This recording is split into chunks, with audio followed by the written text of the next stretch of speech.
என்ன உள்ளவாண்ண கண்மணி எப்படிமா இருக்க? தமிழு நீயும் வா. தமிழு இதான் கண்மணி ரூம்.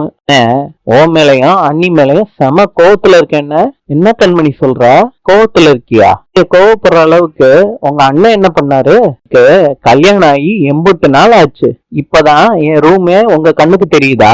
நீ எப்ப பாரு ரூம பூட்டிக்கிட்டு வரைஞ்சுக்கிட்டே இருக்கியா?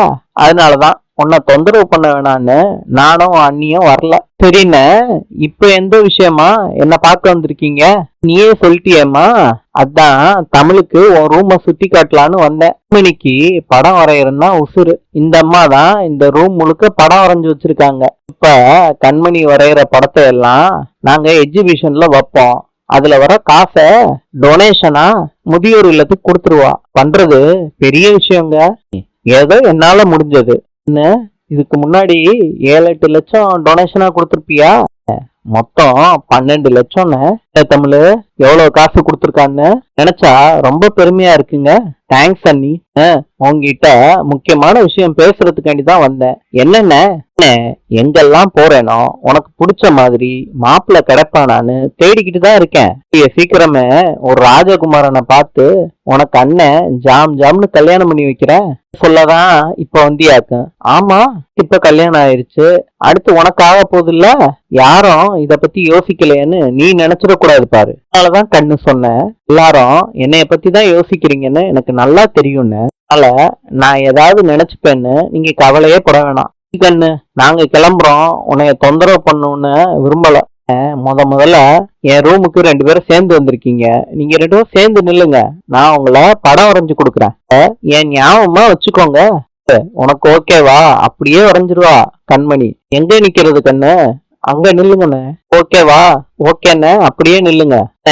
புதுசா கல்யாணம் ஆன ஜோடி எதுக்கு இவ்வளவு கேப்பு? ஒட்டி நில்லுங்க. நீங்க அண்ணி மேல கை போடுங்க. ஓகேவா கண்ணு? வர. மறுபடியும் ஏதோ ஒண்ணு மிஸ் ஆகுது. பேசாம ஒண்ணு பண்ணுங்க. அண்ணிய 2 கையால தூக்குங்க. நீ அண்ணிய தூக்கிட்டு நிக்கிற மாதிரி நில்லு.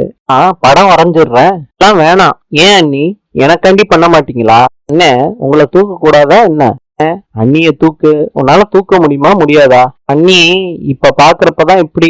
ஆனா செம வெயிட். என்னால தூக்க முடியும். சும்மா இருங்க. சீக்கிரத்துல வரா. எம்புட்டு நேரம் நான் தூக்கிட்டு இருக்கது. சீக்கிரத்துல வரமா? நில்லுன. முடிஞ்சுச்சா? முடிஞ்சிச்சுன. செமையா இருக்கு. சான்ஸே இல்லப்போ. ரொம்ப நல்லா வரைஞ்சிருக்கீங்க.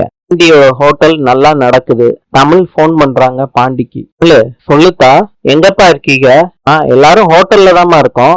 ஹோட்டல் எப்படிப்பா ஓடுது? மறுமைய ஆரம்பிச்ச ஹோட்டல் நல்லாதாம்மா ஓடும். ஹோட்டல்ல அம்புட்டு சாப்பாடும் நல்லா இருக்குன்னு எல்லாரும் வந்து சாப்பிட்டு தான் போறாங்க. தமிழா பேசுறா? கொடுங்க. உங்க அம்மா பேசுறாங்கம்மா. இல்லப்பா, அவரு உங்ககிட்ட பேசணும்னு சொன்னாரு. கொடுக்குறேன். கொடுத்தா மாமா. வணக்கம் மாப்பிள்ள, எப்படி இருக்கீங்க? மாமா, ஹோட்டல்ல வியாபாரம் எப்படி போகுது? எல்லாம் போய்கிட்டு இருக்கு மாப்பிள்ள. சொல்லுங்க மாப்பிள்ள. தம்பி போஸுக்கு நாளைக்கு நிச்சயம் வச்சிருக்கோம். அதுக்கு அழைக்கிறதுக்காண்டிதான் போன் பண்ணேன் மாமா. ரொம்ப சந்தோஷம். பொண்ணு யாரு? மாப்பிள்ள. அப்படியா? கண்டிப்பா வந்துடணும் மாமா. வீட்டுல எல்லாரும் கண்டிப்பா வந்துடுறோம் மாப்பிள்ள. நீங்க நிச்சயதார்த்த வேலையை பாருங்க. நாளைக்கு நாங்க எல்லாரும் வந்துடுறோம். சரி மாமா, நான் போனை வச்சிடுறேன் மாப்பிள்ள. என்னங்க சொன்னாரு மாப்பிள்ள? மாப்பிள்ளையோட தம்பி போஸ் இருக்காருல்ல, அவருக்கு நிச்சயதார்த்தமா நாளைக்கு. யாரு வீட்டுல சம்பந்தம் பண்ண போறாங்க தெரியுமா? யாரு வீட்டுலங்க? கிரானைட்டு தாமோதரன். உனக்கு தெரியுமாமா? ஆமா, அவர் மகளை தான் போஸுக்கு பொண்ணு பார்த்திருக்காங்க. ரொம்ப பெரிய இடமாச்சேங்க. பெரிய நிச்சயதார்த்தத்துக்கு போறோம். அதனால நகை நட்டு எல்லாம் போட்டுட்டு வந்துரு வசந்தி. வெளிய ஜோலி இருக்கு. நீயும் ஆத்தாவும் கடைய பாத்துக்கிறீங்களா? இருக்குங்க. காசு எடுக்கிறீங்க கல்லால இருந்து. கல்லான்னு இருக்கிறதுனாலதான் காசும் இருக்கு. அளவுக்கு காசு வேணும் தானே எடுக்கிறேன். கூட்டு பணத்தையும் நீங்க எடுத்துட்டு போனா காய்கறி பழசருக்கெல்லாம் எங்க போய் எடுக்கிறது? அப்புறம் பாத்துக்கலாம் வசந்தி. நைட்டு முழுக்க வியாபாரம் நடக்கும்ல, அதை வச்சு சமாளிச்சுக்கலாம். என்னத்த இது எம்புட்டு தேருதோ அம்புட்ட கல்லால வந்து சுருட்டிட்டு போறாரு. பாத்துக்கிட்டே இருக்கீங்க. சொல்லுங்க அத்த. தினமும் இதே வேலையா போச்சு வசந்தி இவனுக்கு. ஏன் இப்படி இந்த பாண்டி இருக்கான்னு தெரியல. வெள்ளத்தாய் சொல்றாங்க ராஜாங்கத்துக்கிட்ட கருப்ப போய் வெத்தலை வாங்கிட்டு வர சொன்னேன். இம்புட்டு நேரமா ஆளை காணோம். எங்க போய் தொலைஞ்சானோ? வந்துருவான் அத்தா. சன்னியாசி எங்க போயிருக்கான்? கல்யாண விஷயமா அவனும் நடேசனும் தான் அலைஞ்சுகிட்டு இருக்காங்க. இன்னைக்கும் அந்த வேலையாதான் வெளியே போயிருக்காங்க 2 பேரும். கல்யாண வேலையில பிஸியா இருந்ததுனால இந்த கணக்கு வழக்க நானே பார்க்க வேண்டியதா இருக்கு. ஆளா எல்லா வேலையும் பாக்குறது எனக்கும் ரொம்ப சிரமமா இருக்கு. உங்களுக்கு கணக்கு வழக்கு பாக்குறது சிரமமா இருந்துச்சுன்னா தமிழ வேணும்னா பார்க்க சொல்லவாப்பா. தமிழ் கணக்கு வழக்கெல்லாம் பாப்பாளா? ரொம்ப நல்லா கணக்கு வழக்கு பாப்பாப்பா. பள்ளிக்கூடத்துக்கு போனப்ப 100க்கு 100 வாங்கியிருக்காளாம்ப்பா கணக்கு பாடத்துல. பள்ளிக்கூட கணக்கெல்லாம் 100க்கு 100 வாங்கிடலாம். ஆனா இந்த கணக்கு வழக்கெல்லாம் சரி பண்றது சாதாரணமான விஷயமே இல்ல. உங்களுக்கு தெரியாத விஷயமே கிடையாதுப்பா. கண்டிப்பா பண்ணிடுவா. இது நீ சொல்ற மாதிரியே தமிழ் இந்த கணக்கு வழக்கெல்லாம் முடிச்சு கொடுத்துட்டான்னு வச்சுக்க, எனக்கு ரொம்ப பெரிய உதவியா இருக்கும். தமிழ் முடிச்சிருவாப்பா. இருங்க நான் வர சொல்றேன். சரிப்பா வர சொல்லு. கொஞ்சம் கீழே வாவே. நீ கணக்கு போடுறதுல சூரப்புலின்னு என் மகன் சொல்றானே மாவா? அந்த அளவுக்கு எல்லாம் இல்ல மாமா. நல்லா கணக்கு போடுவேன் மாமா. 4 புஸ்தகம் இருக்குமா, கணக்கு வழக்கெல்லாம் கரெக்டா இருக்கான்னு பார்த்து சொல்றியாமா இந்த மாதம்? அம்மா நான் முடிச்சிடுறேன் மாமா. என்னன்னு இது மொத்த கணக்கு நோட்டையும் தமிழ் கிட்ட கொடுக்குறீங்க? அவளுக்கு கணக்கு வழக்கெல்லாம் தெரியுமா, எனக்கு ஒத்தாசை பண்றேன்னு சொல்றா, அதனால கொடுக்குறேன். என்னம்மா இருக்கு? என்ன இதெல்லாம் என் மகன் நல்லா பாப்பா, அவ பாத்து கொடுக்க மாட்டாளா? உன் மருமக தான் பாக்கணுமா என்ன? இப்படி சொல்லலையே சாவித்திரி. அப்பனா மொத்த கணக்கு நோட்டையும் அவகிட்ட கொடுக்க வேணாம், கிட்டே அந்த நோட்டை கொடுங்க. நான் என் மக கிட்ட கொடுத்து அதை முடிச்சு கொடுக்க சொல்றேன். என்னடா வம்பா போச்சு. தமிழு இதுல 2 நோட்டை நீ எடுத்துக்க, 2 நோட்டை சாவித்திரி கிட்ட கொடுத்துரு. குமரை கிட்ட இதை கொடுத்து சீக்கிரத்துல முடிச்சு கொடுக்க சொல்றேன். சாவித்திரி நானும் இதை முடிச்சு கொண்டு வரேன் மாமா. சரிம்மா இப்ப நான் வர்றேன். சரிப்பா. ஆளுக்கு 2 நோட்டா வாங்கிட்டு போகுதுங்க. யாருக்கு கணக்கு போட தெரியுது, யாரு மயக்கம் போட்டு விழுகிறான்னு பாப்போமே. சொல்றாரு தமிழ் கிட்ட. எப்படி இருந்தாலும் நாளைக்கு காலையில போட்டு முடிச்சிருவேல்ல? என்னங்க நாளைக்கு காலையிலயா? 1/2 மணி நேரத்துல எல்லா வேலையும் முடிச்சிருவேங்க. தமிழ் சொல்ற 1/2 மணி நேரத்துல முடிச்சிருவியா?